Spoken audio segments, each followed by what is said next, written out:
ప్రతిష్టాత్మక blue flag సర్టిఫికేషన్ను Rushikonda beach నిలుపుకుంది.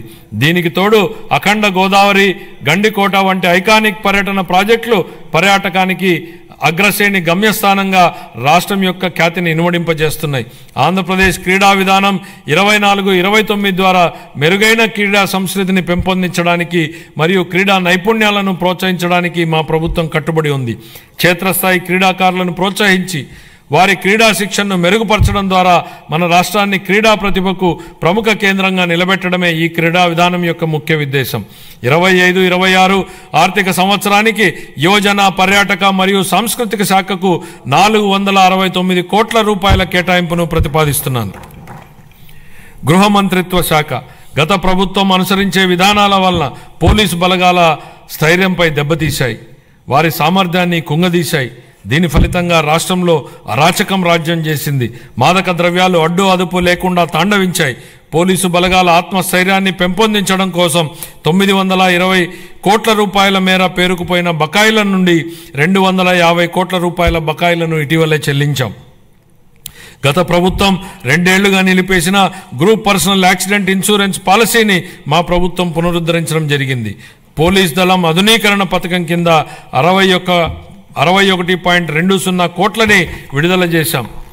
శాంతి భద్రతలను బలోపేతం చేయడానికి మరియు ఉపాధి కల్పించడానికి 6,100 మంది పోలీసు కానిస్టేబుళ్ల నియామ ప్రక్రియ జరుగుతోంది. గంజాయి, ఇతర మాదక ద్రవ్యాల సాగు మరియు వీటి అక్రమ రవాణాను నిరోధించడానికి elite anti narcotic group of law enforcement ఈగల్ను మా ప్రభుత్వం ఏర్పాటు చేయడం జరిగింది. సైబర్ నేరాల ముప్పు పెరుగుతుండడంతో ప్రతి జిల్లాలో ఒక సైబర్ పోలీస్ స్టేషన్ని ఏర్పాటు చేయడానికి ప్రణాళికలు రూపొందించడం జరుగుతోంది.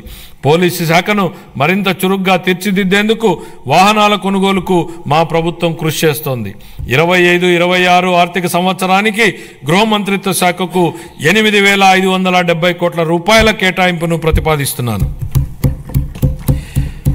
రెవెన్యూ శాఖ గత ప్రభుత్వం ఆంధ్రప్రదేశ్ భూ హక్కు చట్టాన్ని సరైన జాగ్రత్తలు తీసుకోకుండా హడావిడిగా తీసుకొచ్చింది.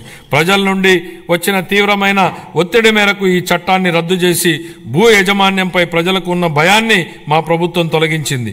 గ్రామ స్థాయిలో భూ సమస్యలను పరిష్కరించడానికి మా ప్రభుత్వం 17,403 గ్రామాలలో రెవెన్యూ సదస్సులను నిర్వహించి ఇప్పటి వరకు 90,315 అర్జీలను పరిష్కరించడం జరిగింది.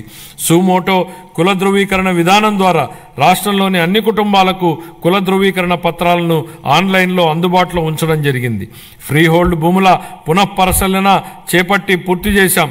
రీసర్వే పూర్తయిన 6,688 గ్రామాలలో గ్రామ సభలను జరిపి